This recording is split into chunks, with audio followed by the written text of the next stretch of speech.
ప్రపంచంలోనే అతిపెద్ద ఆధ్యాత్మిక సంగమం మహాకుంభమేళ.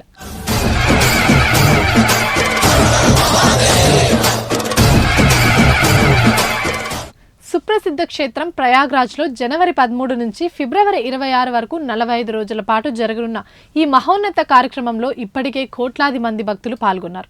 సాధారణ ప్రజలతో పాటు సాధువులు, అఘోరీలు, ముఖ్యంగా నాగసాధువులు ఎక్కడెక్కడి నుంచో తరలి వస్తున్నారు. ఇక్కడ పుణ్య స్నానాలు చేస్తే జన్మ పునీతమవుతుందని భక్తుల నమ్మకం.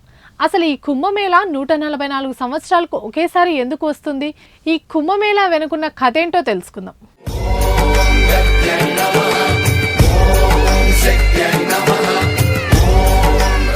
అమృతబాండం కోసం దేవతలు, రాక్షసులు పాల సముద్రాన్ని చిలికారని మనం పురాణాల్లో చదువుకున్నాం.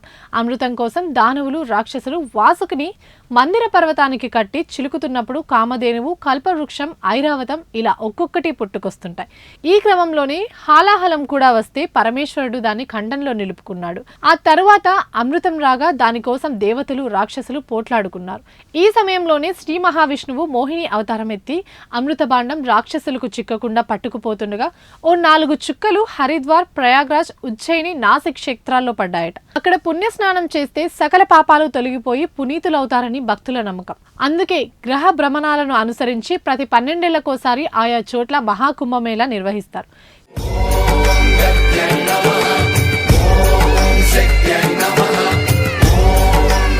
కుంభమేళాలో కూడా రకాలుంటాయా అంటే అవును, ఉంటాయి.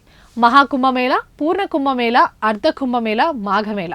మహాకుంభమేళను 144 ఏళ్లకోసారి నిర్వహిస్తారు. ఇది 12 ఏళ్ల పూర్ణ కుంభమేళాలతో సమానం. దీన్ని ప్రయాగ్రాజ్లోనే నిర్వహించడం అనేది ఆనవాయితీ.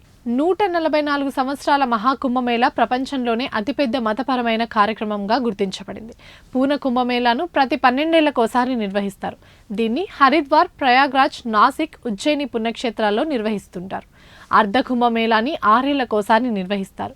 2 పూర్ణ కుంభమేళాల మధ్య హరిద్వార్, ప్రయాగ్రాజ్లో జరుపుతారు. మాఘమేళాని ప్రతి ఏటా నిర్వహిస్తారు. మినీ కుంభమేళాగా దీన్ని అభివర్ణిస్తారు కూడా. మాఘమాసంలో ప్రయాగ్రాజ్లో నిర్వహించడం ఆనవాయితీ. గతంలో కుంభమేళ 75 రోజులు నిర్వహించేవారు, కానీ ఇప్పుడు 45 రోజులకు మాత్రమే కుదించారు. ఈ సమయాన్ని పొడిగించాలని భక్తులు కోరుతున్నారు. అయితే మార్చి 14వ తేదీలోపు ఎప్పుడు దర్శనం చేసుకున్నా, పూజలు చేసినా సమానమైన ఫలితమే వస్తుందంటున్నారు. 14వ తేదీ వరకు కుంభరాశిలో సూర్య భగవానుడు ఉంటాడు. మకర కుంభంలో సూర్యుడు ఉండగా కుంభ స్నానం ఆచరించడం అత్యంత శ్రేష్టం. నాగసాధువులు కూడా వచ్చే నెల 14వ తేదీ వరకు కుంభమేళాలోనే దర్శనమివ్వనున్నారు. కుంభమేళా సమయంలో పుణ్యస్నానాలకు ప్రత్యేక స్థానం ఉంది. పెద్ద సంఖ్యలో వివిధ అఖాడాల నుంచి సాధువులు తరలివచ్చి సామూహిక స్నానాలు ఆచరిస్తారు.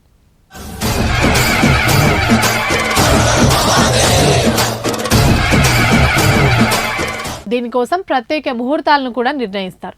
కేవలం కుంభమేళా సమయంలోనే ఆ సాధువులు దర్శనమిస్తారు. వారిని చూసేందుకు లక్షలాది మంది పడిగాపులు కాస్తుంటారు.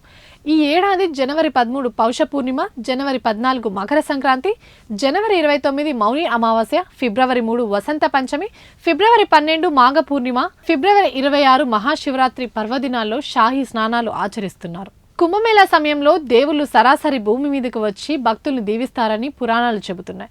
మహాకుంభమేళా జరిగే అన్ని రోజులు ఆ ప్రాంతం దైవనామస్మరణతో మార్మోగుతుంది. ఎముకలు కొరికే చలిలోనూ నూలుపోగైన ధరించని నాగసాధువులు, ఏళ్లపాటు కఠిన దీక్షలో ఉండే సాధువులు, అన్ని బంధాలను తెంచుకొని దేవుడి కోసం పరితపించే సిద్ధులు అక్కడ దర్శనమిస్తారు. ఈ అపూర్వ వేడుకను చూసేందుకు 2 కళ్ళు సరిపోవంటే నమ్మండి. ఇవి ఇప్పటి వరకు అప్డేట్స్. మరిన్ని అప్డేట్స్ కోసం చూస్తున్నానండి పురా లోకల్.